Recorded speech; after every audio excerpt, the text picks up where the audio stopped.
You know that feeling when you're at Ross and you find the best gifts for way less? Like brand name sweaters, the coolest kids' toys, and plush dog beds? Get that feeling with every gift and save 20 to 60% off other retailers' prices. At Ross, yes, for less. You are listening to the Smuggler's Galaxy podcast, my favorite podcast to listen to on long flights across the galaxy. This is the way. We're wanted men.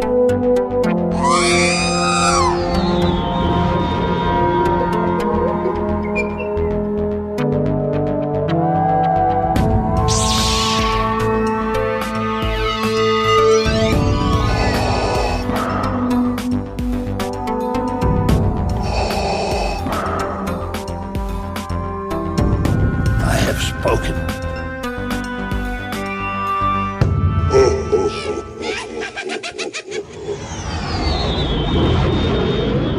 Welcome to episode 224 of the Smugglers Galaxy podcast, your favorite Star Wars podcast for smugglers in the galaxy. It is our infamous year-end episode where we just get a bunch of people together and we talk about our year. So we've got Ryan, we've got Jerry, we've got Gary, we've got Narayan, and I've got Jason with me. Guys, how's it going this morning? Doing just fine. How are you? I've got the podcast voice going, don't I? Hey! Morning. I'm doing well. Narayan's in such a horrible, horrible place. He's like in Mexico on the beach recording with us, showing us pictures. On location. On location. Yeah. Just a few hours left, unfortunately. Are you anywhere near where they filmed that Andor scene? It does look like that in the background. Which? No, I'm not on Inner Beach. No. But a beach. He can pretend he is. He can just run out to the beach and hug his wife and the Death Star blow up around him. It'd be great. So the elephant in the room, for those that are watching on YouTube, yes, I'm dressed like Buddy the Elf. It's Elf Day for me. And I'd like to start off by asking everyone the question, what's your favorite color? The water here. You're not Santa. You live in a lie. You live on a world of lies. You sit on a throne of lies. Throne of lies. Throne of lies. Yeah. I keep seeing Elf come up in my feed. I didn't catch that. And I need to watch it because it's such a great movie. And yeah, we watched it one time and Jon Favreau pops up and Mandy's like, wait a minute. I'm like, yes, babe, Jon Favreau directed this movie. For the trivial facts behind the scene, I find it hilarious that Will Ferrell said the one time he puked wasn't from picking the gum off the rail, but was from the spaghetti scene. Oh my God. He actually vomited. They had to stop it because he threw up at that point. Did he use real maple would have done syrup? it. What's Yeah, that? yeah, spaghetti with syrup. That's what it was. Yeah. He used real maple syrup.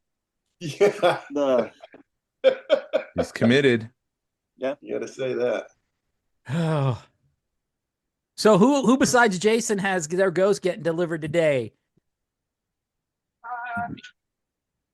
Nope. Just me. Wah, wah. We were just talking before I hit record. I Wouldn't was have like, wouldn't have been there anyway. I am so this whole thing has been because like Gary was saying, you don't even have shipping. No, haven't even got Confirmation. I've gotten like 4 or 5. Make sure you've confirmed your address so we can ship it, but I don't have a shipping notification. So I've got shipping notification. Jason's just popped up in FedEx like last night. It's getting delivered today. wow. And it's like, it's such a cluster. It's, I'm like, it's a ship I've been waiting 10 years for. And it's like, oh, it's killing me. Can't wait to open it. But Slowly. Jason's going to send me a video. Look at me. Look at me opening it. I'm Here's opening the it. ghost. You won't rush over to his house to help him? I'll rush over to his house and take it off his porch. And that's why I'm not telling you the window that it's going to be delivered. And just be like, it's getting delivered next week. FedEx is just throwing it through your window? I think you should totally film the unboxing or record it and do it as a segment within the podcast. It's not a bad Good. Yeah. You can do it on Thursday with Glenn when he gets his, like a week I don't from know now. if you could wait that long, man. It'll be like old for me, old news. I'll be like, forget this. I'm on to the cantina now. Jason will be like, yeah, I've discovered all those things you're discovering 5 times over. Yeah, yawn. I'm going to be sitting here crying, and Jason will be like, oh. It's so massive. I'm not ready for it. It's going to be chaos. Yeah, the pictures I've seen, it is just too much. Yeah, but I mean, if you're paying $500 for something, it should be No. insane. Yeah, you need to get all your money's worth, but it's just a big box. It. Did you see the Steve Evans Instagram photo? He's got He had two of his them. delivered 2 of them. It looks like a brown corrugated movie screen behind Yeah. him. Oh my God. Yeah, you can use it as a backdrop. Exactly. Yep. Gary, before we started recording, you were talking about some debacle with the Ghostbusters 2 in the box. Oh, I only say debacle in so much as the FedEx guy shows up at my house with four of those things because I ordered 3 for a friend of mine, and I got 1. And my wife is like, "What are you doing?" It's a HasLab, and only one of them's mine. And then the FedEx guy actually came into my house with the wheelie cart because they're heavy. There's so much mass to them, and they're not. Ghost Trap and a PKE meter aren't that big, but for some reason these boxes are 20 by 20 cubes. They're gigantic. What? They're heavy. They're like 15 pounds a piece. Wow. So I haven't even opened it up yet. I've got so much boxes of Christmas in the house. And How long ago did they come? Tuesday, Wednesday. Oh, Wednesday. They had I just 2 haven't had time to Ghostbusters. even open it up. So there's Ross bags all over my house. It's embarrassing. I'm amazed that you guys can do that because it's like the minute I get something, I'm like sit down and rip into it. I can't wait even an hour to get into a box. Well, has anyone noticed that this Christmas Amazon was not really the place? I had much more luck with Walmart in terms of getting good deals. That deal on their Ghost was just ridiculous and lasted forever. The $15 Ghost. Yeah. And shipping, things were at the house in 3 days. Amazon, I still got stuff that won't come until after Christmas. I've noticed Amazon has done that. Have you seen what Amazon's been doing with Micro Galaxy Squadron to people? Yeah. Oh yeah. Yeah. Oh, that's bad. They're literally just putting a shipping label on the bubble of the light armor ships and sending them out. Or starships. They're the starships collections. Yeah, so they're in however they arrive is however they arrive. So one guy literally just bubble right over the front of the bubble, and then another guy's was shipped in a bag and it got crushed, so the bubble separated from the card back. So not good for Amazon. Yeah, that's how they shipped my Phantom too. They just threw it in a cardboard bag and shipped it. And I'm an opener, so but still, that's likewise. It was destroyed. I always plan on opening anything from Amazon. If it shows up in good condition, I'm surprised more than anything else. Yeah. Yep. Same with Walmart. Actually, Walmart in a box with some bubble wrap, everything. Well, no, one of the Ghosts that I got came out a little hinky. Well, what's funny is that Walmart Ghost, people are buying it for $15 and then returning it for full price. And getting full price. Yeah. Really? And in the store, actually, it may not, it probably is full price. But I know every store that I've seen that's gotten them returned has instantly turned around and put them on clearance for $48. So save $18. Now they're $48. And then Walmart will price match Targets. So if you show them that, wait, is it Walmart? No, Walmart's the one. Target will Vice versa. Yeah. Target well, will do that. They Okay. won't now because it's not in stock at Walmart. Oh. So Yeah, but I was surprised that thing lasted over a week. Oh yeah. That was surprising to me. Yeah, when it first came up, I'm sitting there trying to, hustle, trying to get friends of mine in town. And I was like, hey, do you want one? Let's go in together. and because I thought it would be like sold out in a half an hour, and a week later it was still up. Yep. I'm shocked like that with the what's the deluxe Red Squadron? No, the TVC, the deluxe 24 bucks at Walmart, but they have it for 12 on Amazon. Cobb Vanth. Cobb Vanth, thank you. Oh, okay. Yeah, that thing's still for 12 bucks on, I mean, I think Target it still is. has them in store for $12 too. I'm holding out for Ollie's. I've become that person. Ryan, they're gonna put. My wife came in and gave me the bad news yesterday. They're putting in an Ollie's near our house. Oh, God help you. Couple miles away. So God help you. no longer a day trip to get to an Ollie's. Yeah. Well, Jason was excited because they're putting a Ross near us. Like in between our houses, they're putting a Ross. Yeah, we smack dab equidistant between two Rosses. That's not bad. Meanwhile, they're closing all the big lots. Yes. Oh, they're closing Big Lots now too? Yeah. Big lots Yeah. in Party Galaxy's City are closed both belly up, yesterday. man. As they should. They're to bring it back to Star Wars and Rogue Fun, Jerry, they're closing the last Sears. Yeah. Oh. Yeah. There's like 4 states in the country that still have a Sears in operation, I think. That's it. But aren't they closing the last of them? It's a matter of time, I'm sure. Yeah. I mean, there's one in Florida that seems to be doing really well, and it has lasted through all of the closings. It might be the last one to go. The crazy thing is there's not a single Sears in operation in their home state of Illinois, which is weird. But yeah, it's probably all those old people keeping it alive that are like, well, probably. I need something. I didn't think about that. God's Okay, waiting. boomers. They gotta have their Charge Sears. admission. Shop like your grandparents. Well, to keep it on Sears for a minute, the people, you don't understand the next generation doesn't understand what it was like to get that wish book. I mean, I know you've talked about it, Jerry, but it's like it was a rite of passage. Thanksgiving Day, you're sitting there with the wish book, going through it, circling and putting your initials on stuff, and it's the physical interaction. I mean, we have that now. It's just on Amazon, right? eBay. And Amazon tries to mimic that by sending out a physical. Just a second. Yeah, physical book. Ryan's trying to double dip. Yeah. But no, I know Target and stuff, they will send out physical copies of things, but it's just not the same. I was watching a market report yesterday, and it was saying that the sale of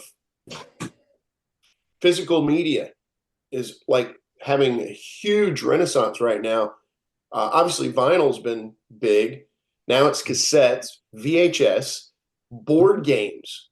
Wow. $40 billion in board game sales this year. Like, parents and grandparents are buying their kids physical stuff, not digital anymore. Apparently, I don't know, it's interesting that it's played out that way. But I think that's the thing with the catalog, was just that physical interaction, versus like Glenn was saying, with dog-earing the pages and circling. It's different when it's in your hands. Some of my favorite Christmas memories is this wish book would come in, me and my 2 siblings, we would lay on the ground, turn a page, and you got to pick one thing on each page. Not that we were going to get it, but you'd go through the Star Wars page always tripped me up. You pick something. Yeah.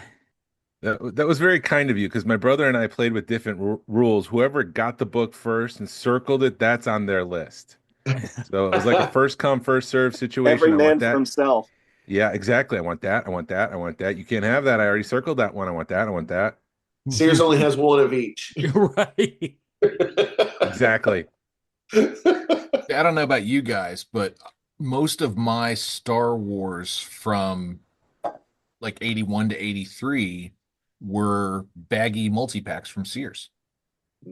Very, very rarely got carded figures. Really? My grandparents would always buy us 3-packs and 4-packs of figures.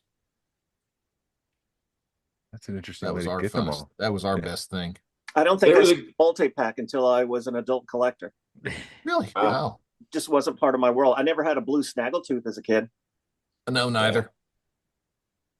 There was a guy posted recently on Facebook, one of the collector pages, and he had the Star Wars 24 figure case full of all baggy figures. Apparently, he said in the thing that his mom would buy him and his brother all the figures through the multi-packs, and they would take them out of the boxes and just put them in the bags in the cases, and they're like pristine. Wow. Wow. Amazing that It's happens. pretty insane. Yeah. Speaking of vintage figures, Hasbro went ahead and made a bunch of retro collection figures that are like a continuation of the line. It's not a repack. It's Ponda Baba Walrus Man, but we don't know exactly what he's going to look like. Dr. Cornelius Evazan, Luke is a Stormtrooper, Rebel Fleet Trooper, Sand Trooper, and Han Solo is a Stormtrooper. So I wanted to get you guys together and get your thoughts on what you think with this particular box. I think it's kind of like a greatest hits of customizers, because every customizer did all of those figures. Has anybody done I haven't seen many Dr. Evazans, right? No, that was probably the least one of it, but every time I saw it, the person usually used a Han body. Yeah. That makes sense. Oh, yeah. The makes sense. Last 17 guy has made one. Oh, there are a few out there. Graham made one. Yeah. But it's like everybody made.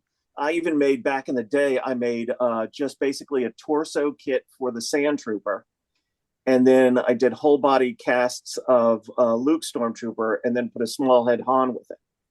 Mm-hmm. Yeah, that's definitely one of the big customizer ones. But I do think that this is where the Steve Evans era is starting to make traction. But I do like the formula that they use for the box, because I know the box is not everybody's cup of tea, but if that facilitates us getting some of those, let's be honest, would on their own be potential peg warmers, then I'm all in. I'll buy it as a box. But at least they're doing it where they have like 2 heroes, 2 troopers, and 2 goons. I thought that formula worked well, where you get sort of an assortment. Yet they still seem to be, and I hope they open this up to, people would troop build the Sand Trooper. They troop build the Rebel Fleet Trooper. And I hope they put out, why they haven't put out a multi-pack of Astromechs yet. Yeah. I think it's a matter of time, honestly, on those. Well, Steve is the troop builders. Steve seems to be the right guy. I think his biggest problem is going to be fighting the money guys at Hasbro. Yeah. He's in the same position that Daryl DePriest was in, a few years back. And he knows what to do. And I think generally Hasbro knows what to do, but I do think Disney's strong-arming them on a lot more things now. That that dynamic wasn't necessarily there when it was just Lucasfilm as the IP. And there's a lot more properties within Star Wars that need to be serviced too. So they spread it a little thin. Whoever said, going back to the people at Hasbro, whoever said we need more TVC Landos on the store shelves should be reevaluating their career there. Well, that might be part of the group. There's still some in my Walmart, and I've got a Ross near me that still has some up. Well, I went to a road trip, September, and I stopped in Kentucky at a Ross, and I went down the toy aisle, and I saw the back of all these vintage collection figures, and there was about a dozen there. I was like, oh my goodness, I just hit the jackpot. Turned the corner, they were all Landos. And I'm like, come on, man. And it's a great figure. It is a great figure. Yeah. One of them are a great figure. Yeah, one of them's a great figure. Maybe 2, if you're still of that mindset. Maybe 1 carded and 1 open, but not 12. At full price. At full price. And my Walmart's done through 3 clearance rounds, and every Lando is still there. Wow. Yeah. So we don't have any Rivas, but every Lando's still there. But you think it's a solid pack? It's a good selection of figures? It is, but the interesting thing is, and I think they have said that the Walrus Man will be the original mold. But that one photo, which is basically kind of his torso with the belt, with the gun, which I'm glad they're adding new weapons to it. But I saw that one time on Facebook and I couldn't find it. No, I thought somebody came out with that. I thought they said that was a custom. Somebody just mocked that up. Are you kidding? Because it's a brilliant idea. It looks real. It's a fairly good idea, but no, I'm pretty sure that was just a custom. It was literally the day you called me about it. It popped up somewhere else, and I thought you had seen it. So I didn't tell you about it. I saw the photo, and I tried I did something, and of course on Facebook, the whole screen moved with my big old meaty hands. And then I couldn't find the photo again. I had to ask in the group, and Jason still had it. I'm glad he did. I've never seen it again on Facebook. Yeah, that was a custom. Somebody put that together. I think that's like a G.I. Joe vest of some sort. Really? Yeah, I don't think that's not the retro collection. That's not what they're going to go with on it. Bummer. But it's an interesting idea because it splits the difference.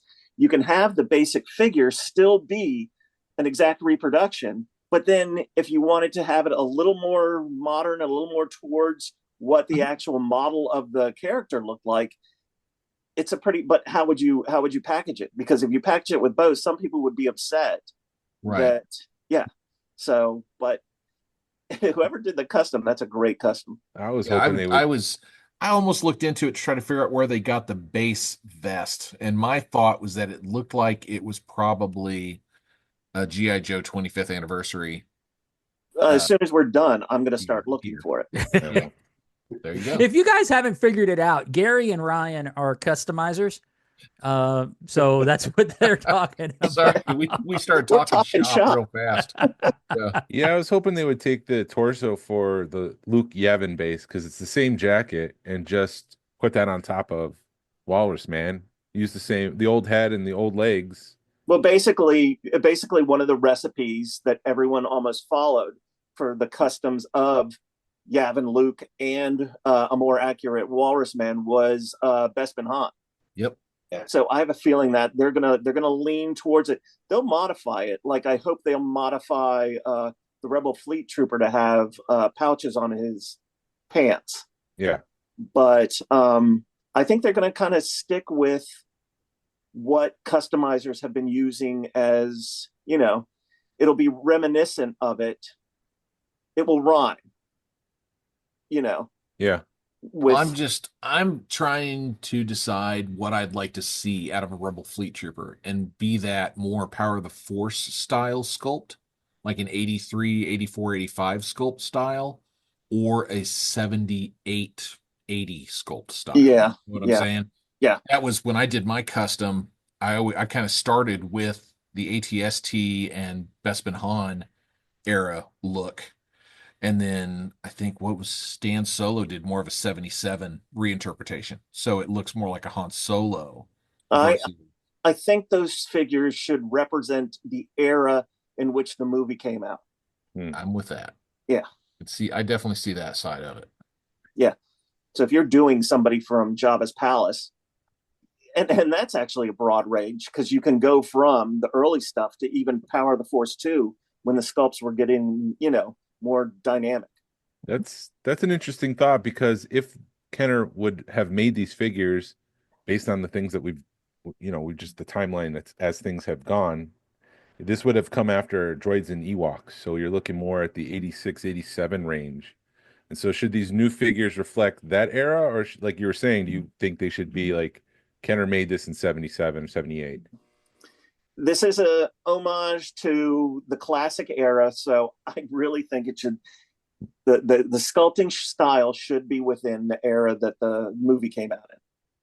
Because the Obi-Wan Vader that they made has a cloth cape. It doesn't have the vinyl one. It's got a lightsaber you can put in his hand. So that I just saw that as the next evolution of. He has those sculpted inner robes on his legs. Yep. Yeah. I really dug that Vader. It did, it did, like Jason was saying, it's the next evolution of the retro line. It was old school, but hey, we've got some new stuff we can throw in. They And I had still the red contend lenses. that figure would have been an absolute grand slam if it had had a removable helmet. That's Yes. all it needed. Yes. And it would have been the Yes. best blend for retro collection is if it had had a removable helmet.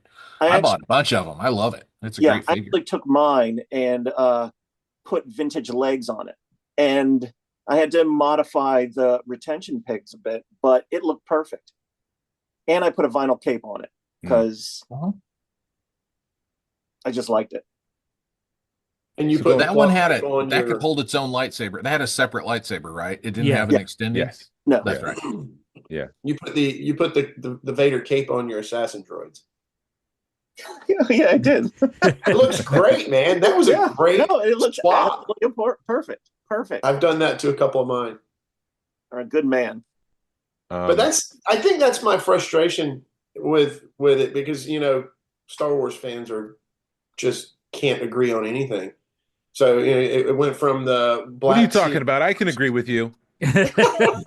on that thing, yeah, for sure. Those are fighting words. Went from Black Series versus TVC, then it's TVC versus retro, and now there's divisions within the retro crowd. You've got those who want absolute reproductions and don't change anything on the card, the name, the weapons. But then there are the other folks who are thinking more like what we were talking about with the Vader. And there's a conversation that came up in one of the retro pages about correcting the weapons, like with Han Bespin, instead of giving him the Bespin blaster, give him the Smuggler blaster, or with the Luke Hoth, give him the blue saber, and correct those things that Kenner had sort of screwed up when they did the original releases. And you can't even find common ground on that conversation. No, you can't make everybody happy. I mean, people are passionate about this stuff, and passions run hot. Yeah. Yeah, I mean, it's all derivative. They're scanning old figures that have been played with, so it's not the original mold. So they're just not original. They're different. Even the brand new designs. I just wish they would. Soft, muted details are not really a vintage thing. If you really look at some of the old sculpts, there's a lot of detail there. Yeah. Especially if you've had the opportunity to see like hard copies. There's a lot of like Bosk. The scales on Bosk are, they're crisp and clean. Yeah. Yeah, we've talked about this on a previous episode, Ryan, with like the uncanny valley. You can just tell that something's off, and it's the lack of details. Like you said, they kind of softened it. They're trying not to add details when Kenner was trying to add details, and you can just there's a disconnect there. And I can understand that. You just want it to be. You could line up a bunch of figures, and I could pick the retro out in a split second. Yeah.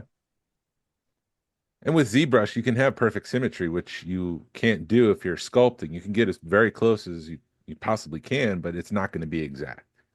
Yeah, but what's it called? That one thing I hate the most about digital design is perfect symmetry. Yeah. There's nothing. If it's mechanical, great. But if it's anything organic, you have to have a little bit. Like I've said this before. The biggest move, the best move would be create it in CAD, print it, make molds of those, cast those molds in wax, and then just have an artist go over it with the hand just to add a little bit of humanity. Yeah. Because those figures back in the day were all made by hand. Yeah. Well, it's like AI versus, that's the thing today. It's AI. You can pick it out because it's so perfect where bingo. Yeah. You lose that human element. I mean, that was what made them look like works of art. Let's be honest. Yeah. And the vintage figures were not perfectly symmetrical. It's like, one of my favorite figures is Leia Bouche, just because she has that contrapposto. She's leaning on one leg. Even Walrus Man from the early. If you look at the two legs, they're obviously one slightly bent. Same thing with Greedo, one slightly bent. Yeah. It's not that. I do think that part of that is up to the sculptors as well. You look at a lot of Bill Lemon stuff, it's very rigid. It's just It the is. nature of how he sculpted with the acetate. Mhm. Yeah. So versus And- but- wax. Yeah, So, but the material dictated his style almost because he was using a lot of lathes, and that's why his mechanical sculpts are just so fascinating. no, I love his droid stuff. It's, Oh, it's beautifully. And insane. yeah, the way even he added the articulation on the inside, you can just take it apart and it's perfectly milled. Yep. So getting back to what would you guys like to see on the retro line? Would you guys like to see an homage, or would you like to see an exact replica? Can I have both? Yeah. No, and I course, say that. yeah. I say, can I have both? I would love to see an updated Cantina set, even if it's so much as just paint. Like, give me a Walrus Man with the brown overcloak, or not Walrus Man, Hammerhead. Give me Hammerhead with an updated paint. Same sculpt, updated paint. I think it would look great. Well, Or you that's could do another it- that's another thing that we brought up before. When they start doing brand new Cantina guys, that's the best thing about them is they're so off model, but they're so 70s in design. They're so they're primary colors, which really it toyetically that was great for Kenner in 78. But you know, which way do you go? Do you make them more? Do you give people a Greedo with a vest and give him a Greedo that looks like, what is that character's name? The one with the four arms. That's Neighbor Leeds. Yeah. Neighbor Leeds, Basically yeah. what his body was based off of. Yeah. No, like I said, both. I say you do updated for a mass release, and then you do an exclusive set of classic style, classic color, vintage in a box set with a cardboard Cantina, and put in 2 Snaggletooths. Just saying. See, you're wanting to go even further with the Cantina set and put a cardboard one with it, because I would love a repop of the Sears Cantina, and then on the backside have the inside of it. Do like both sides instead of just the outside of the Cantina. You get the inside too on the backside of the. That should be the way we get our blue Snaggletooth. Yeah, that sounds amazing. I've always thought that with the Cantina coming up and with Steve, and they're pushing Tatooine, that we're gonna get a retro collection to go in that Cantina to complement the Cantina versus getting a whole new Cantina set. Their Power of the Force 2 paper stock Cantina. Yeah. I've said that before. The cardboard, I mean, that was a huge part of Kenner's wheelhouse. And I think, now when we're talking about, profit margins, I think that's something that they could turn out. It saves them so much money. And All you make have to a do, mint. give us a new base, but then, take that whole concept and go crazy with us.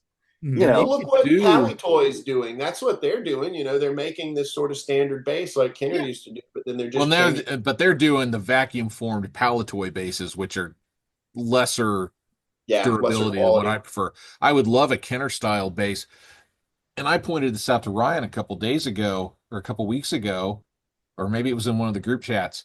Super 7 has we lost Gary. Drop. Oh, hold on, Gary. Gary. What? I think I lost you first. So you said Super 7 and start. What he froze for a second. You froze. So you said Super 7 and then froze. Yeah, it says my internet connection is unstable, which sounds right. Welcome to podcasting. No, Super 7 or Hasbro Pulse has on their website right now a Super 7 retro Transformers play set for their 3 3/4. There he goes again. Oh, we'll get through it. But also, but no, I can see because I think they're doing that for the cardboard. You're talking about cardboard stuff, right, Gary? We broke up again, but like cardboard play sets, and aren't there's third party people that are doing those cardboard play sets, right? Right. Yes, Palitoy. Okay. Yeah. Todd McFarlane Super just 7's released doing them too. that Minas Tirith. No, Helm's Deep. Gary, is the new Transformer one all cardboard, or does it have a plastic base? It's either a plastic or a resin base. I can't remember how Super Yeah, 7 because did that their first retro. Alien one they did, that was was like a hand poured resin base. Yeah, poured resin base with a cardboard backdrop. This looks to be in the same vein, but it might be injection molded. So. It probably is. They've advanced since that early Alien stuff. And I think that's what people are kind of like. I've seen people kind of want to go that way because it's like you can get a cardboard base for $50 or, you know, big cardboard backing for $50 and you set it in a corner and you put your figures in front of it and people are happy with that. Yeah. Yeah. But I think it also needs to be a mix of the two. Uh-huh. A plastic base with a cardboard background. Because all cardboard looks kind of like the things they did with Solo. Okay. It's all cardboard, looks a little cheapy. You have to put some perceived value in it. Gotcha. Yeah, the Solo stuff they did was more like a chipboard, almost. Yeah, I wouldn't mind I thought the chipboard stuff was pretty solid, kind of a Palatoy Death Star level of stuff. So it was a chipboard. It wasn't really a cardboard. Huh. I didn't know that. Yeah, it's solid, and you notice it when you pick up the box. It almost feels like wood. Yeah, that part of the board. That. But yeah, going back to your question about, you know, the direction of the line, I think that's sort of the catch-22 when you're redoing something that's already there. I mean, for me personally, I buy probably 2 or 3 of everything that's a new figure versus if it's just a retread of one of the original Kenner figures and straight up copy like they did, you know, with the first 12 or whatever, I get like 1 because I've got a loose set, you know, so I don't really need more. And that's where you're getting this sort of dichotomy between those who are wanting exact copies versus doing new characters or new interpretations or whatever. I mean, I like the new stuff. You know, I mean, I bought with the exception of Acolyte, but I even bought a set of those because the figure designs, the characters are just brilliant.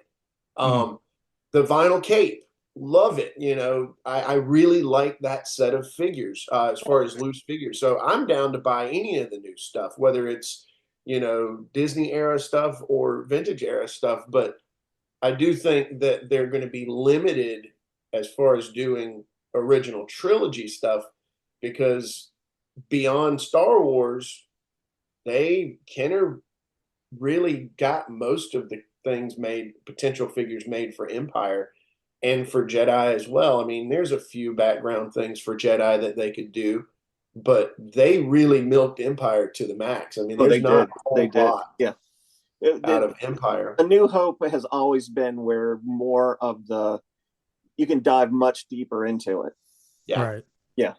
Yeah. Because they weren't prepared for, you know, obviously the success of the movie. And I mean, they did play pickup on a couple of them, you know, when they got the Power of the Force. But yeah, I still think there's a lot more that they could do, particularly with the Cantina. I mean, there's so many characters that they could do, but is there going to be an audience to buy all of these goons, or are they going to end up at Ollie's? Yeah. Well, no, I agree with you, Jerry, because I've said it before. It's like after the first 12, you're doing a retro card back, and there's people that can't afford to go spend thousands of dollars on one card back. So you do the first 12. That way you can have a set. If somebody wants a mint on card, they can go get it for a couple of $100, get the first 12. And then after that, move on. Don't do don't repeat anything. Yeah. Do new figures that we haven't got. Like you were saying, like, I think if they were to go crazy on the Cantina, they'd do good. Yeah. Or even a Baru and Owen. Yeah. Yeah. They got to do that. They've got to do that. I still want to see a good Baru and Owen retro collection would be great. Yeah. So, and if you wanted to do an exclusive figure for it that really pops, do Biggs in the Academy outfit. Yeah. That'd be cool. A Cammy and Fixer. There you go. I was just going to say that, Jason. That's the deep dive. Do those deep dives. I mean, another thing they could do with the wave 2 of the Star Wars line, because obviously you got the Cantinas, but you got the droids and you've got the Luke X-Wing.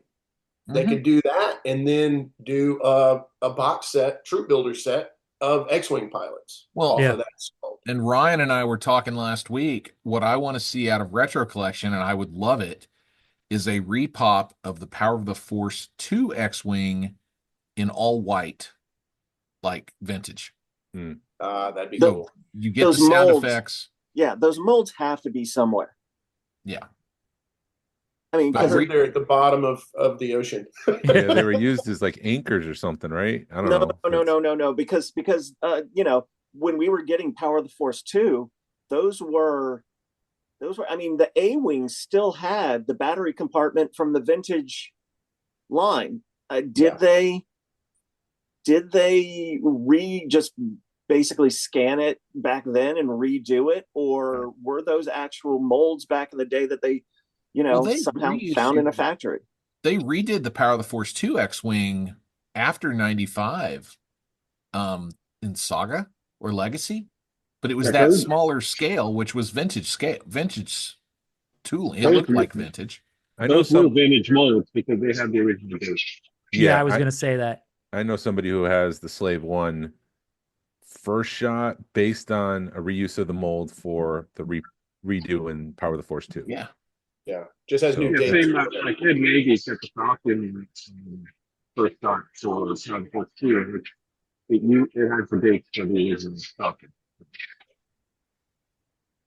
I think what Narayan's saying is they all had the dates on them, and I mean, because I've seen like with the Imperial Shuttle, you have to check the dates because I mean it could be it was a Power of the Force 2, but then it's got someone just had a test shot on one of the web pages of a skiff from Power of the Force 2 that still had the 1984 stamping on it. Yeah, they didn't redo the stamping. So those are straight up molds they're reusing somehow. Well, it goes back to the Falcon because that was why they did the bigger Falcon. Was apparently they damaged the molds for the original. Mm-hmm. Maybe during Power of the Force 2 because they did that first Falcon they did for Power of the Force 2 was based on the original Kenner molds, but they broke the molds apparently, or something they were damaged, and that's why they opted to just sculpt a new one from the ground up. But if those molds did survive until from vintage era to the modern era when nobody thought of repopping this stuff at all, they definitely probably still have some, if not all, in a warehouse now. So if they can, just run those off in the classic Kenner colors and put them in a box, and we're gonna buy it. Yeah, we can't not buy it. I think we'll see Beast first. I think they're going to test the waters with some of the Beasts, maybe a Tauntaun or a Dewback or something, and see how that goes, because they could do those for a lot cheaper. Versus doing a vehicle, because with a vehicle is just so they'd have to do a minimum run, and I think now they're plus shelf space. You really can't have this shelf space for bigger ships and stuff like that like you used to. Yeah, it would have to be Pulse exclusive. It's a bigger gamble now. It's a bigger gamble, I think, for those larger footprint items where they haven't even tested the waters for the Beast yet. Are we going to get a Wampa? Are we going to get, something like that first? Vintage Blur. I saw Glenn just sparkle in his Wampa. I thought it might be Wampa. Wampa. Literally showed that commercial to my kids the other day. They looked at me like I had an arm growing out of my head. Yeah, I would buy those up. I've got so many vintage Wampas. Would I want a re-release of that mold? But I mean, seriously, Wampas. I used to be able to find them for under $10. Now you can't find a Wampa for under $30 at a toy show, because I army build them, and I told the guy, it's like, man, if I can find them for under $10, I don't care what they look like, I buy them. And you can't find them for, I'll ask a guy $35-$40 for a Wampa. That's nuts. Even when they're yellowed, or are you talking about for like a nice white one? The white one's even more. Yeah. I've seen white ones $60-$70. Yeah. It's crazy. Yeah. I thought it would be interesting if they redid the X-Wing and then package it with different set of stickers and a different carded pilot. So you can get your Biggs, you can get your Wedge, you can get all these different variants, and you're re-releasing them. So it's just the one mold. I mean, you're saving money there, but and just put a sticker on the outside, special Yeah. in the old Kenner style. Yeah. That's a killer idea, Jason, because then you're taking something and you could basically army build a ship. Yeah. And all you're doing is printing a couple extra sticker sheets. You wouldn't even need a new head sculpt, honestly. You just do a different paint mask to make the helmet specific to the character. I mean, Yeah. you just use the same molds for everything. And you Right. can And then you sell the characters separate. You know what I mean? Do a retro Rogue One blue leader. Yeah. Yeah. Oh, dude, sign me up, man. Yeah. Yeah. Honestly, that's the one thing I can't believe they've not done is like a double box set, heroes, villains, Rogue One, 12 figures. Dude, it'd be like printing money. Yeah. I think they'd sell like hotcakes. at this point it would be, but I think they got burned so bad with the Rogue One stuff at Black Series scale, because that was the stuff that went sold for a penny. Yeah. Different beast. Yeah. Yeah. So I think they're kind of burned with it, and they don't want, they're scared. Let's not go down the path of Hasbro's problems with 6-inch scale across the board. Just go to Ollie's. Yeah. There it is. And not just for Star Wars either. No, It's across the board. And that's the modern scale. Most action figures, if you look at the toy aisle, they're all that 6-inch, 7-inch size range. And they went all in. That's the thing. I think Hasbro saw that and said, we have to do this. And they threw the baby out with the bathwater and put all their eggs in that basket. And now they're paying the price because, let's be honest, that's the legacy scale, is that 3 3/4 inch. And well, not only that, I'm seeing TVC is seems to be going down right now. I mean, you're seeing prices drop. You're seeing more peg warmers. I think folks have just gotten burned out, and maybe it's the appeal of retro. I don't know. I know retro has an appeal for us old farts. I don't know about the younger generation, but us old farts, we'll buy them till the cows come home. But yeah, even TVC seems to be struggling right now, and I'm wondering if it's a price thing for TVC. And that really Yeah, hurts because TVC, when they really want to nail it, they nail it. Oh, and they it's can. almost as if it's worth $17 to buy. Yeah. But that's a bridge I'm not willing to cross. 17 for a vintage collector. But that Hera they made last year is just one of the best figures they've ever made. Yeah. Simply. I'd say the same about the retro though. That's one of my favorite retro figures too. That the bright orange pants, just those work colors in just that pop. retro scale. And that purple background behind her, it did. Don't give me a reason not to buy it.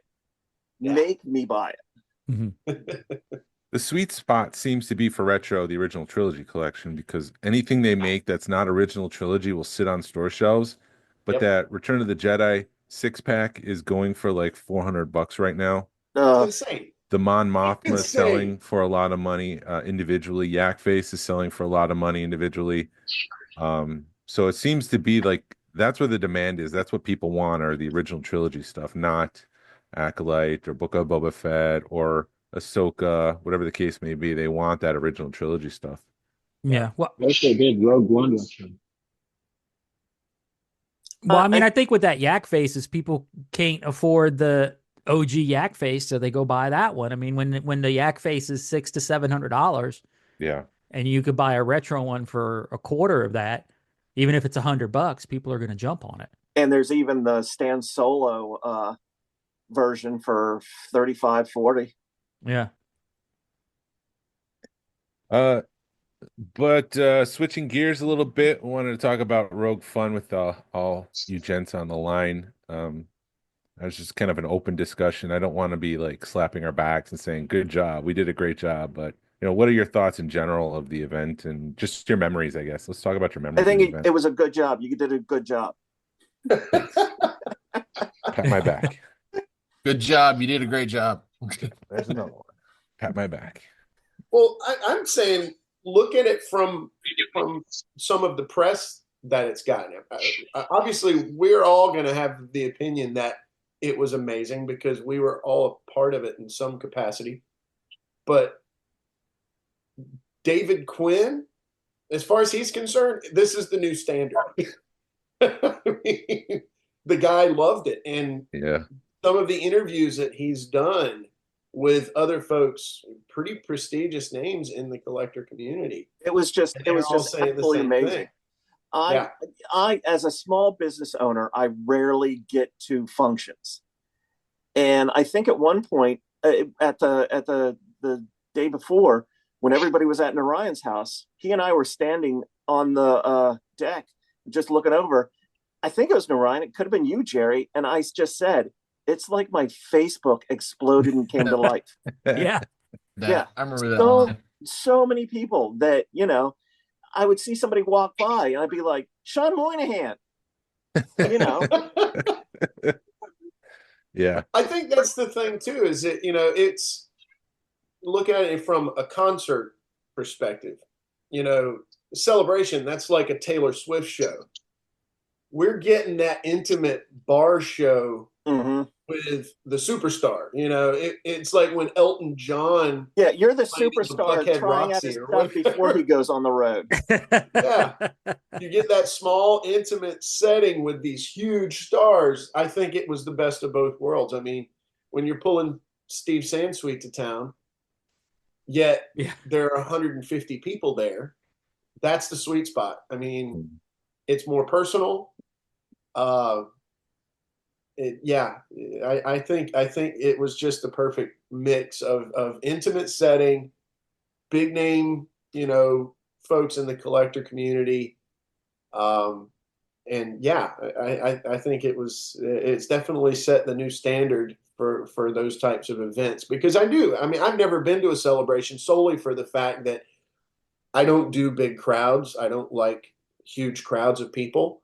For me, this was perfect. You could lose yourself in like a Celebration setting or these, like, you know, Comic-Con and those kinds of things. There's just so many people and so many things to do. It's like almost being at Disney World. You're overwhelmed with the whole thing, where with this, there were a few choices to be made. There were some, you know, excursion events, but it wasn't just like overwhelming, and everybody could sort of plan it at their own pace, do it in their own style. But then when we all came back together on that Saturday, wow, that was freaking magic, man. It was just so much fun. And it was cool, Jerry, for you. You were doing your presentation and Chris G stood up and was like, that was in the holiday special. And then you went out and you grabbed that, was a video camera thing? It was the bullhorn, the space bullhorn. I mean, I'd seen that thing a million times in the Sears Wish book and had no idea that it was actually a prop in the holiday special. And yeah, he literally, my phone's vibrating in my leg during the panel. And then afterwards, I'm like, oh my God, how did I not know this? And yeah, I mean, it just, what was it? I mentioned that on the club page, and Chris, he called it something. It was a real-time response or something like that. But yeah. How difficult was that to find? Had you been searching since Rogue Fun? No, it was, they're pretty easy to find, but finding one that works, and, you know, the boxes in the box. Yeah. Yeah. It's like anything else in collecting. It's all about condition, but yeah, I mean, I got a nice working one with all the inserts, the instruction sheet and everything for $80 maybe. Wow. So it wasn't too expensive, but yeah, such a cool piece to have. And the design, I mean, that just goes to show you how good the toy designers at Sears were, because I mean, the thing is amazing. It's like, it's got a CB walkie-talkie function. It's got the bullhorn function. It has a little sight scope on the top. It's got so much play value to it. I mean, Bernie Loomis would have been impressed by this thing. It was just it was so toyetic. So yeah, it's really, really cool piece. But yeah, I was glad to get it. And then Gary, you did a panel during the first celebration, and you haven't done one since then until Rogue Nope. Fun. So what was your experience celebration versus Rogue Fun? A lot less rain. Yeah, that's that's a big one. A lot less rain, and I wasn't in a tent, so that was positive. Yeah. No, it was so trippy because it was, what were we, 30 years? 20? 25. How long was it since 99? Episode 1 is 99, yeah. So that's Yeah, about so 25 years later, I'm in the opposite side of the country, and it's all the same people. I mean, it's everybody, except we're all gray and fat. So, It's like a but no, family. it was really fun. I had a great time with it. And I've done conventions, all set up at shows and stuff in the last couple of years. So that's one aspect of it. But to be back in that environment with the same like-minded people without all of the hassle and no autograph lines and none of the con chaos. Did I got that? Probably Yeah. can. I'm gonna use the bathroom and probably go back up. Okay, then at least use your shoes. Did you take the shoe? Because he wasn't getting up. So Someone's wrapping up over there in Mexico, getting ready to leave. There we go. I muted him. Muted him. Sorry. But yeah, I think what you're saying, Gary, is that's what what Rogue Fun was, the intimate side of celebration. Yeah, it was. Rogue Fun was basically a whole day of celebration after parties. Yes. And so everything you did after messing with the mud in the tent, when you went back to the hotels and you were all hanging out and you're doing room sales or you're sitting chit-chatting and doing everything else, that was 2 days of Rogue Fun, was all of the fun parts you do after the daily stuff at celebration. And then it was just all such a blur that you had to process the next few days. Oh yeah. And then you find out all the things that you missed too. Ewan McGregor showing up at some random theater in Atlanta. Like, what? Yeah, that's right. The next day, you're like, oh, did you see what just happened? What are you talking about? Someone in that room had to have some kind of connection to him. Yeah. He didn't randomly show up at Rogue. No, he was friends with the theater owner, and then everybody in the theater was waiting like an hour and a half for the movie to start, so they were kind of tipped off that something was about to happen. Something was going on. Yeah, it's like, something suspicious going on here. Yeah. So, but could you imagine if he just randomly rolled into? I think people would just they'd jump out windows. I know one person that would have. Yeah, I know that. I would love to have seen that. That would have been the most amazing thing to see. Little stars and hearts in his eyes. The little hearts going up from. I make fun of Jason, but then he makes fun of me because when I yelled at Dave Filoni, he was just like, you see the whole ride home. He was like, yeah, you see, it's different, isn't it? I'm like, My, how the turntables have turned. And it's all because Jason wanted to buy a figure. Yeah. On that Sunday of celebration, Jason wanted to go back and buy a figure. And he went, bought the figure. We decided to go by Jazzwares and talk to them one more minute. And then somebody walked up and tapped us on the shoulder and went, Dave's right there. And I was just like, bye. That's great. Well, screw it. I mean, Rich last episode said that he was doing the book 2 thing. So we are considering one for 2026, another one. It's not definitive. It's not definite. Things can change. And if there's a celebration 2026 or some other major event, it's going out the window. It's not happening. But should we try to keep it at that 150? Should we try to increase the number of attendees to 200? Like, trying to figure out in the back of my mind, what's the magical number? What's the mixture to get the right blend of intimacy, letting more people in, because there's a chance that more people will want to come this time, but I don't want it to be like 300 people at this event. I want to keep it intimate. So I don't know. Well, you don't want a ton of people to show up just for, oh, we want free stuff and I want to see so-and-so collectors. Yeah. Right. I think 150 is a good manageable number. 150, 175. It works for me. What was the number of every single body in the place, Jason? It was That 140. was ticketed, non-ticketed, presenters. We did. It was 140. We did have some guy who was friends with Narayan on Facebook and heard about it that way and just showed up. and paid for a ticket, but I don't think he was there all day. I think he left at some point. Yeah, Okay. I think it was between 140 and 150, but Jason knows better. But yeah, I It might kind have of been liked, huh? It might have been closer to 143-ish because that's the number of chairs we had in the room. There was nobody who was standing except for us three who were eating later on, at one of the high tops. But yeah, my thought is I like that number because we had a wait list and the wait list got fulfilled. It wasn't like if we would have had like 20, 30 people on the wait list that weren't able to get tickets, then I'd be like, let's think about going higher. But I don't know. I don't know, maybe if we go with a bigger room, we have more room, but I don't know Well, what the right answer is. you also have the reputation of the event now. Yeah. Right. The first time, yeah, and it sold out quickly the first time without any knowledge of what this was going to be. Now that there's been so much press and so many folks talking about it and the buzz that it's created, not to mention the wait. This was something I talked to Ben Sheehan about, and he said the same thing. It's almost like when the original trilogy, you release an episode every 3 years. You got the momentum, you build up that, you build it to a boiling point. I think the demand, you thought it sold out fast the first time. At this point with the buzz that this thing has created, it's going to sell out in 5 minutes. As it should. You might want to at least push it to 175. But Yeah, my concern is those that were on the wait list that dropped off will want to be on it this time, and that those that attended will want to go, which is probably like 30, 40 people. Yeah. In addition to what we had last time.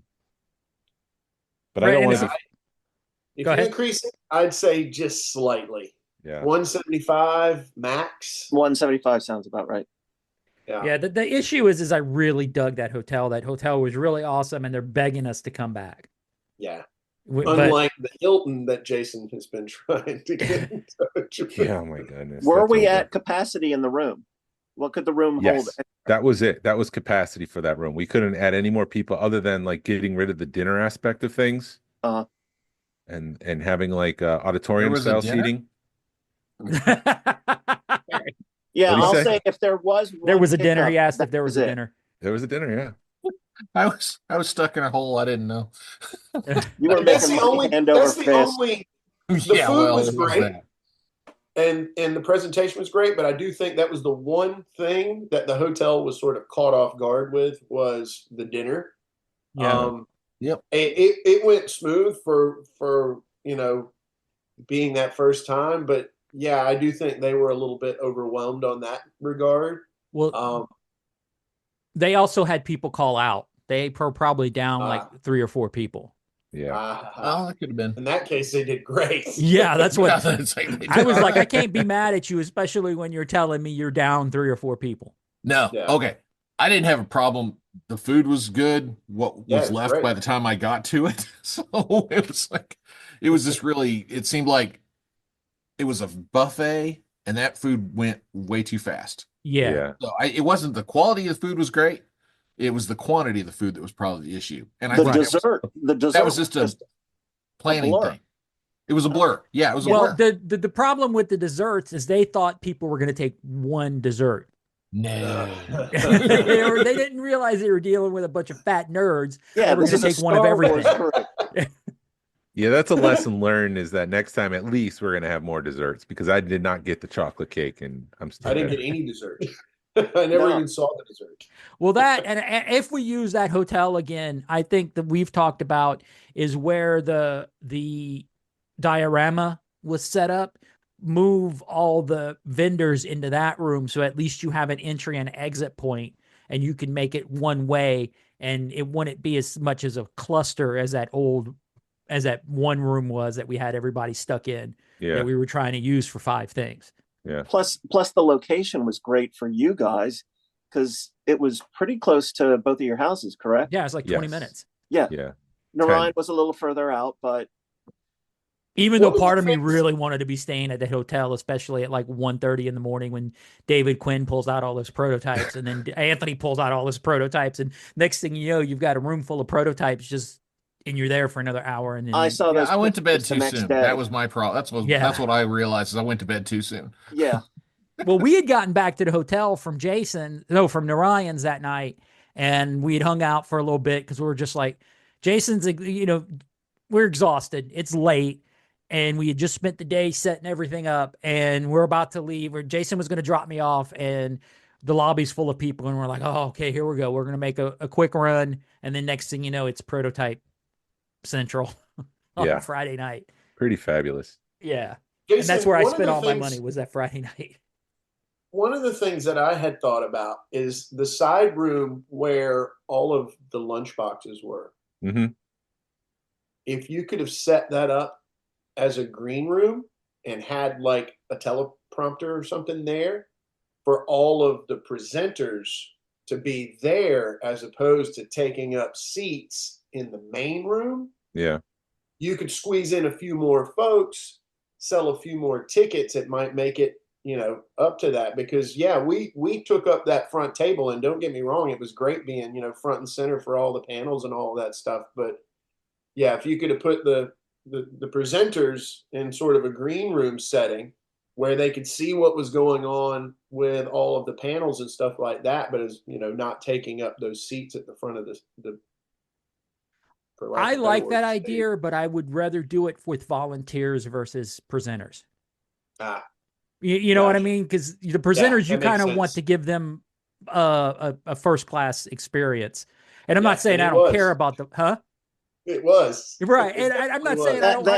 I don't table care was about so the volunteers, but you understand that, okay, I'd be watching it on a TV, or if I'd be in the room, I'd have to stand in the back, or then you could sell more tickets if, that when you're not giving a ticket to a volunteer.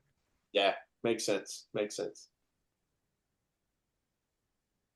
Jason's writing. Are you writing, Jason? No, I'm taking mental notes of all these things. It's just logging it in the back of my brain. So as I sit there at work and I start daydreaming, I'll be like, oh, what about this? And Jerry said this, and Ryan said this, and Gary said that. And Mandy and Shannon are they keep talking to us. They're like, we've got notes whenever you're ready. We've written notes down, and we're going to talk about it. I have it. Dessert was one of them. Thoughts on room sales, because some people didn't have tickets who came in. Should this be a completely closed off? If you have a ticket, you have to have a ticket to get in that room kind of scenario? Yeah. Ryan and I have talked about this. Yeah, but we should keep that to ourselves. Exactly. All right, moving on. The thing I didn't like about room sales, and I'll just put this out there, because I think it was the minute it was like we were making closing announcements, and as soon as we start making the closing announcements, the room empties because people are running to get their crap for room sales. Yeah. And then we went to do the picture, and then you get back from doing the picture, and the room's full. So the room filled up in like 10 minutes. 10 minutes. It flipped. People were ready and hungry for that. You want to talk about a blur. Those room sales were an absolute blur. Yeah. That was chaos. I only bought one thing, and it was from you, Glenn. Yeah. It was that Kenobi. Ben Kenobi mug. Yeah. My paintbrush Jason? holder now. You're using it for a paintbrush holder? I'll send you a pic later. I hope you clean them before you put them in there. No. Would the hotel be willing to expand the room sales to include not just the main room, but also the front lobby? Because that you'd be able to get a lot more in that way, and you have like two sort of sections. It's a discussion to have. My concern would be that it's very separate. You have to go out of sight, out of mind. So if you're not paying attention and we're talking right now, the whole thing was a blur. You put it out in that lobby, then people will just not go out there. Yeah. That, or we could do it in the courtyard or something if it's nice enough weather. But I mean, you talk about a blur. I've talked to people and they were like, "Oh yeah, we talked at Rogue Fun," and I was like, "We did."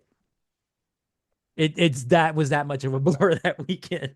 Yeah, I mean, you talked about tickets versus non-tickets for room sales. So only let the ticketed people be in the main room for room sales, and then any of those extras who came in, yeah, in the You lobby. can set up in the lobby if you want, but you can't get in the main room.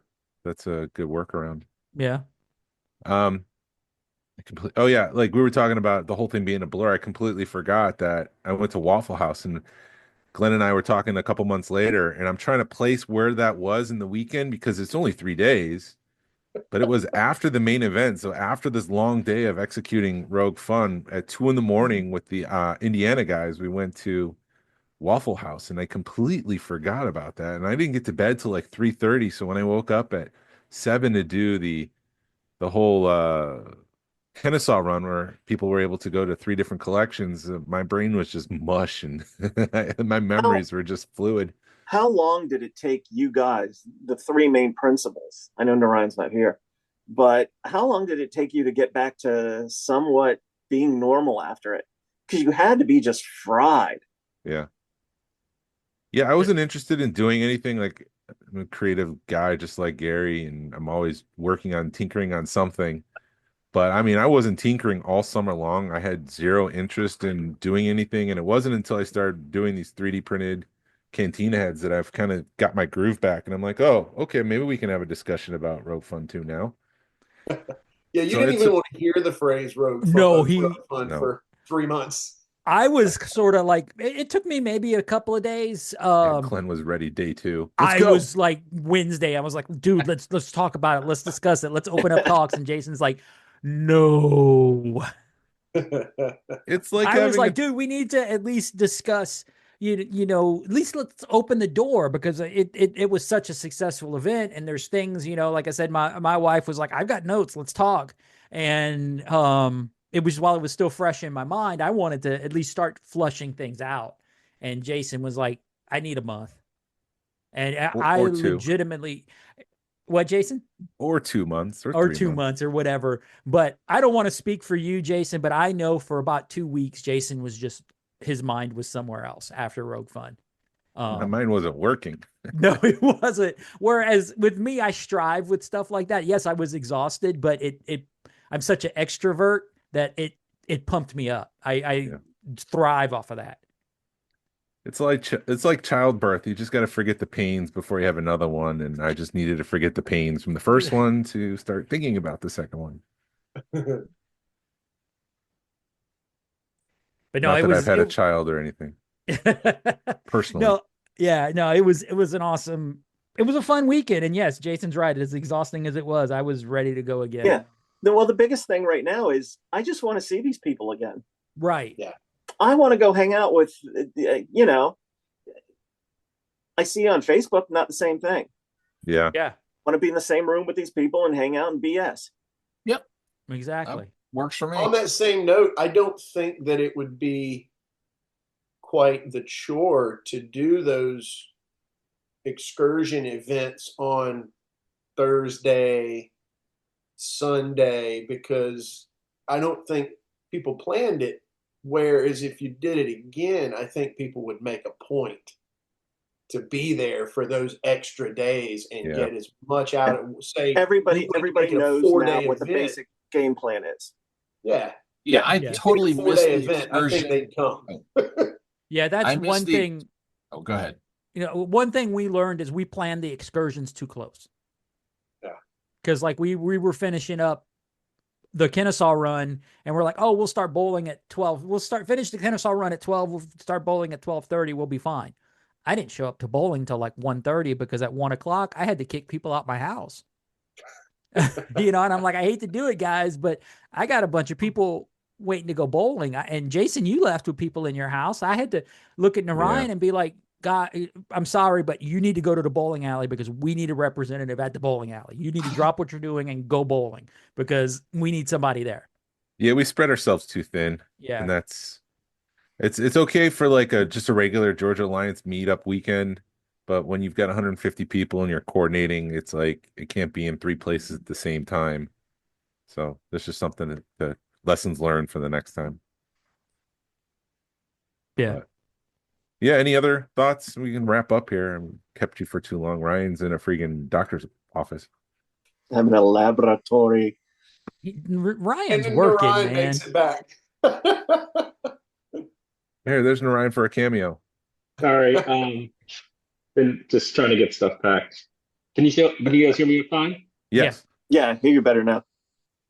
Yeah, I mean, here's my thoughts at 6 months out. First of all, I agree with you. Like, just in the immediate weeks and months after, your mind just needs to decompress. But looking back at it, it was amazing how we pulled it off. For a first time event, and for all the lessons that we need to learn for the second time and all the other stuff, like it went off amazingly well. And at least several of us have been to other similar collector events around the country, and this one went off just as well as any of those. And so I'm sure if we did it again, we'd learn our lessons. But there's always going to be some imperfections in these things, and that's part of the charm of it. So there's even in any of those events that are well planned out, people aren't going to make it to every single second of everything. Even the hosts, and the hosts even have a bigger role because they have to coordinate the event, so they can't quite enjoy it the same way as the people that were there. But just in listening to how people received the experience, you can tell that like it was a success just from that. You're Roger. So I think we did great. I'm very proud of it. I look back at it very fondly. Yeah, the only thing I wish I could clone myself so that one person could actually experience it at the same time. Yeah, So, Yeah. Like a wedding. The best part of it for me was right after our panel was done. Then I was able to relax. You guys didn't have that opportunity. You were on the whole time. Yeah. 3 days, 4 days. Yeah. Real quick, I'm interested about the, like, for lack of a better term, aftermath of your panels. Like, what did people say to you afterwards? Like, what conversations did you have? What have you learned? Like, what are some of those things? Well, some of us got invited to Canada. Some of us didn't. Hey. For May the North? Yeah, that was pretty impressive. I've never done anything like this. I've never, I've done presentations and stuff for my job, but never for my hobby. And to have Toby Black come up literally seconds after I finished and go, dude, you want to come up to Canada? I was like, well, I guess it was pretty good. It must have gone well. I think if any of you reach out to Toby, he'll get you on the schedule next year. I'm good. You guys, it's in the spring this year, right? It's going to be next spring? It's in May, yeah. Yeah, I might try and make it in May. With the new job, I'll have a little more wiggle room during that time frame. Where when we did Rogue Fun, I was trying to finish up finals at work, where I won't have that this time. I'll already be done by the beginning of May. So yeah, I might try and make it up to Rogue or to May the North in the spring. But yeah, I was overwhelmed with the response. A lot of text messages, a lot of emails, a lot of Facebook messages, wow, that was such a cool panel. And so, yeah, for my first attempt, I was pretty impressed, like, Gary, you've done this before. I've never done this before. So it was great. I had a great time with it. I really enjoyed it. I think my mistake was bringing a bunch of junk to get rid of, and I couldn't decide between staying in the room to sell off extra stuff or, want to sit and be at the event and want to watch the panels, because I did miss a couple panels and I kind of regretted it. So, yeah. But you had a lot of dollars in your hands. It was all right. Yeah, I was very happy with that. I like money. Well, I have to thank Gary again, because he really did the heavy lifting with our panel. It's like what's it called? Like doing a project in school. He did the heavy lifting, and I was like, yeah, that's a good idea. Think of it again. Well, thank you, Gary. We appreciate your efforts there. I had a good time. Good. So now I'm really jonesing for whatever we come up with next, because I've got ideas. Awesome. Awesome. And there's Glenn. Anything? He doesn't have his headphones in. Anything else, Glenn? Huh? Anything else? Anything else you want to ask or talk about? No, I think we're good, man. I think Yeah, Rogue Fun 2, 2026. Here we come. That's not the Not yet. Not yet. All right. Well, thank you for listening to Santa's favorite podcast. If you could please leave a like and a 5-star review of the podcast anywhere you listen. Really helps us out, points people to our show. You can follow us on social media. You can find us on Facebook, Instagram, and YouTube. Send us an email or message us. We love feedback. We love to make you part of our show. Our email address is smugglersgalaxy@gmail.com. Thank you to Alfonso Riviera for the logo. And thank you to Levi Waterhouse for the music.